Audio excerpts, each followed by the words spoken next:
अब तो अल्पसंख्यक समाज को आश्वस्त हो जाना चाहिए, मन में किसी प्रकार की कोई संशय, कोई भी किसी भी तरह सुरक्षित थे। वैसे ही चूंकि ये शासन भी नीतीश कुमार के रास्ते ही चल रही है, कि लोग समझने लगे। और आज क्यों नहीं कोई विपक्ष का नेता जाएगा किसी अल्पसंख्यक मतलब बिरादरी के टोले में, तो उसको क्यों नहीं पूछेगा कि तुम तो कहते थे कि तुम्हारा नाम काट देगा। यहाँ तो एक भी नाम नहीं काटा, समझौता नहीं करने वाले। तो अब तो अल्पसंख्यक समाज को आश्वस्त हो जाना चाहिए, मन में किसी प्रकार की कोई संशय, कोई भी तरह की हिचकिचाहट नहीं रखनी चाहिए कि जैसे वो नीतीश कुमार के शासन में सुरक्षित थे, वैसे ही चूंकि ये शासन भी नीतीश कुमार के रास्ते ही चल रही है, इस शासन में भी वो उसी तरह सुरक्षित रहेंगे। उनको कोई जबरदस्ती तक दबाव नहीं कर सकता है। और हमको तो एहसास है कि ये बात अल्पसंख्यक बिरादरी के लोग समझने लगे। और आज क्यों नहीं कोई विपक्ष का नेता जाएगा किसी अल्पसंख्यक मतलब बिरादरी के टोले में, तो उसको क्यों नहीं पूछेगा कि तुम तो कहते थे कि तुम्हारा नाम काट देगा। यहाँ तो एक भी नाम नहीं काटा, और या तो काटा किसी का तो बता दो, नहीं तो तुम खुद अपने घोषणा करो कि हम लोग झूठे हैं, हम लोग ठगते हैं, हम लोग दुष्प्रचार करते हैं। ये क्यों नहीं पूछे। और चाहे वक्फे का बात, चाहे नागरिकता कानून संशोधन कानून की बात हो, आज 8 साल हो गया, कोई पूछेगा ना भाई कि भाई आज इतने जोर से समझाने आते थे कि भाई ये कानून बनाया है तुम्हारी नागरिकता खत्म कर दी, और आज तक एक भी मिसाल नहीं बन पाई। तो हम तो यही कहेंगे कि भाई इतने झूठे और फरेबी विपक्ष की नीतियां इस प्रदेश में अब और अधिक चलने वाली नहीं।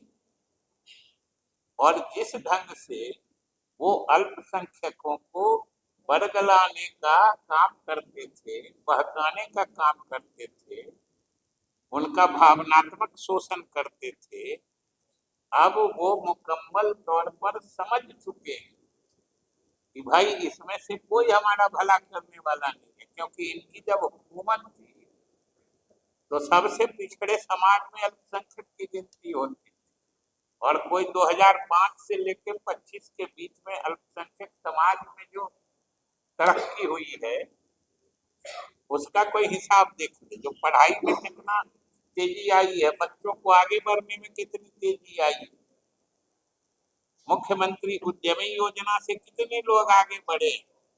बाकी तो उनके सामाजिक इसमें जो कब्रिस्तान है या ये है उसकी चर्चा हम नहीं करना चाहते। हम सिर्फ जो अल्पसंख्यक गरीब समाज की माली हालत सुधारने के लिए, क्योंकि कोई समाज परिवार आगे बढ़ने का असली पैमाना उसकी आर्थिक स्थिति सुधारना ही होता है। और शिक्षा सबसे बड़ी धुरी होती है जिसके चारों तरफ विकास के काम घूमते हैं। समाज जब तक शिक्षित नहीं होता है विकास नहीं हो सकता है। कोई बता दे कि 2005 के पहले अकलियत के बच्चों को इल्म याफ्ता बनाने के लिए क्या किया गया था। और आज जितने मदरसे से लेके अलग अलग योजनाएं चलाई गई, चाहे स्टूडेंट क्रेडिट कार्ड योजना है, यहाँ हज भवन में अल्पसंख्यक समाज के जो थोड़ा मेरिट वाले बच्चे, उनके लिए अलग से कोचिंग की व्यवस्था की गई।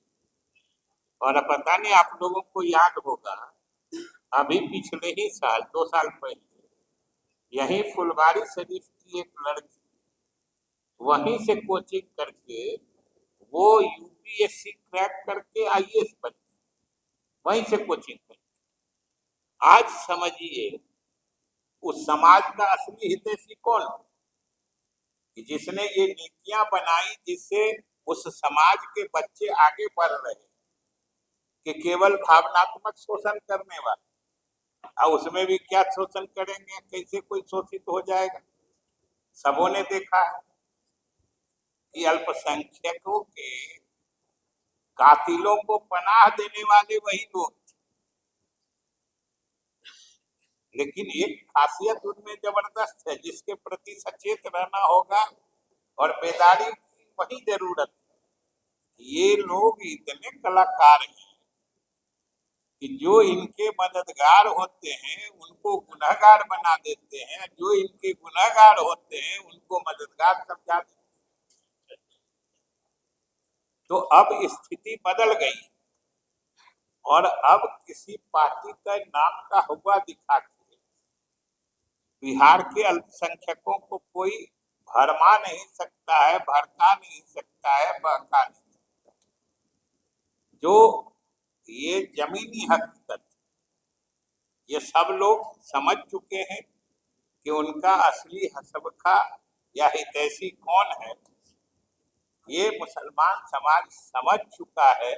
इसलिए इस बात की जो ये परिवर्तन हो रहा है ये हम आप लोगों से भी अनुरोध करेंगे कि इस परिवर्तन को आप समाज के सामने जरूर उजागर करिए, क्योंकि ये समाज के हित में एक तबका जो शुरू से शिक्षा और विकास में उपेक्षित रहा है, एनडीए की नीतियों के कारण आज वो समाज की मुख्य धारा में साथ चलने की तैयारी में है।